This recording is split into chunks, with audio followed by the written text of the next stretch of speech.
The Mexican-American War began in 1846.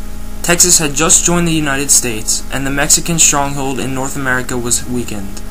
Democrat James K. Polk had his eyes set on expansion, no matter how much the Whigs opposed. Many questioned his reasoning for fighting so hard for Texas, parts of California, Arizona, and New Mexico, rather than Oregon. As thousands of U.S. citizens settled into the independent Texas territory, the push for Texas to become part of the U.S. grew. Americans living there wanted protection, southern states wanted another slaveholding state, and Polk wanted to eventually expand the borders to the Pacific for access to trade with Asia. In 1845, the U.S. claimed all of Texas territory north of the Rio Grande River. As a precaution, Polk sent General Zachary Taylor to the Nueces River north of Rio Grande to be prepared to protect the border against possible Mexican invasion. He also stationed soldiers near Californian ports to seize them if Mexico was invaded. At first, Polk offered $30 million for the Rio Grande, New Mexico, and California, but Mexico refused to take the offer. Supposedly, the American army instigated combat in the newly claimed U.S. Texas. A brief battle took place along the Texas-Mexico border in which American soldiers died. Polk immediately declared war. The Whigs in Congress, however, questioned the accuracy of Polk's retelling of the battle at the border. Did Mexicans really provoke the U.S. soldiers? What really happened? Was Polk purposely misleading Congress to get them to approve the war? Was the war even necessary? Polk's immediate declaration war was viewed as the first misuse of a president's authority in war. The most prominent anti-war support came from the northern anti-slavery Whigs. Abraham Lincoln suggested what became known as the Spot Resolution.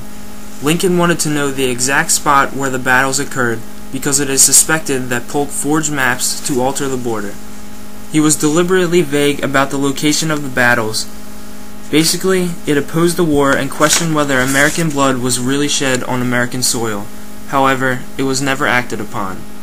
Other Whigs accused Polk of favoring southern states who wanted to spread slavery. Why else would Polk settle for only part of Oregon, but be willing to fight so much for the Southwest? Many Whigs believed it was because he knew Texas would be a slave state and Oregon would be a free state.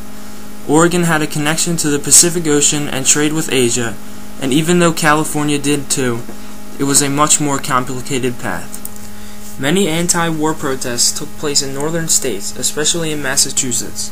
Massachusetts even passed legislature deeming Polk's declaration of war was unconstitutional. Philosopher Henry David Thoreau refused to pay taxes that he thought would help pay for the war and was sent to jail.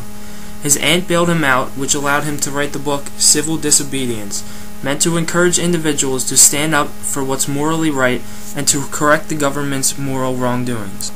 Mohandas Gandhi used a similar type of civil disobedience based off of Thoreau to justify his passive resistance. Martin Luther King Jr. used both passive resistance and civil disobedience in the 1950s and 60s. The urgency with which Polk declared war was startlingly similar to former President of the United States George W. Bush's actions after September 11, 2001. Both presidents seemed to rush into war without taking the time to debate the consequences. Polk risked war with two countries at the same time, Great Britain and Mexico, and Bush faced being at war with both Afghanistan and Iraq at the same time. Whigs and other Americans disapproved of the Mexican-American War, especially because it was the first time the general public could quickly get information from the front lines. With the invention of the telegraph, reporters could report directly. This system became known as the penny press. Polk assumed a major role in the Mexican-American War even though he wasn't a military expert. It adopted the name Mr. Polk's War because it seemed to be his personal vendetta rather than the United States. People around the United States disagreed with his involvement in the war because they didn't want Polk to alter political goals in order to meet military goals. Polk started by sending a promising general to northeastern Mexico in 1846. This man, General Zachary Taylor, captured the city of Palo Alto in February and continued to capture Monterrey in September. Although General Taylor used force, another general, General Kearny, was able to get Santa Fe, New Mexico to surrender peacefully. In February of 1847, General Taylor defended Buena Vista against General Santa Anna of Mexico, who had previously beaten Americans in the Alamo. The winning streak continued as U.S. General Winfield Scott attacked Veracruz from both land and sea and won. General Scott had to fight against brutal guerrilla warfare and raids to enter Mexico City. With the capture of Mexico City, Mexicans' resistance of the United States finally ended. Many Americans, Whigs and Democrats alike, frowned upon the heavy casualties. When it was clear the U.S. had the upper hand, soldiers went on a rampage through villages, murdering, robbing, and raping its citizens.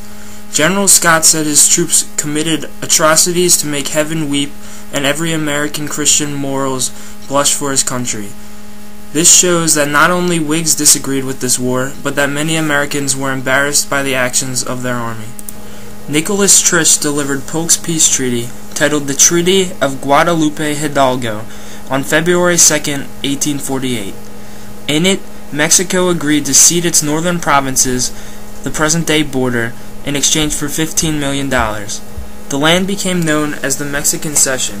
When Trist returned, however, Polk was infuriated because the treaty had been written before the final battles, and he thought he could have swayed the treaty to be much more favorable to the United States.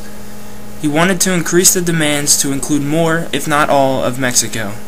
His new slogan became All Mexico. Not everyone supported his ideas for expansion. Many Americans, especially Ralph Waldo Emerson, warned that Mexicans wouldn't be capable of self-governing. Many racist Southerners wanted to keep Mexicans as essentially conquered slaves. Polk would later buy parts of New Mexico and Arizona, more than 30,000 total miles, in the Gadsden Purchase for $10 million in 1853.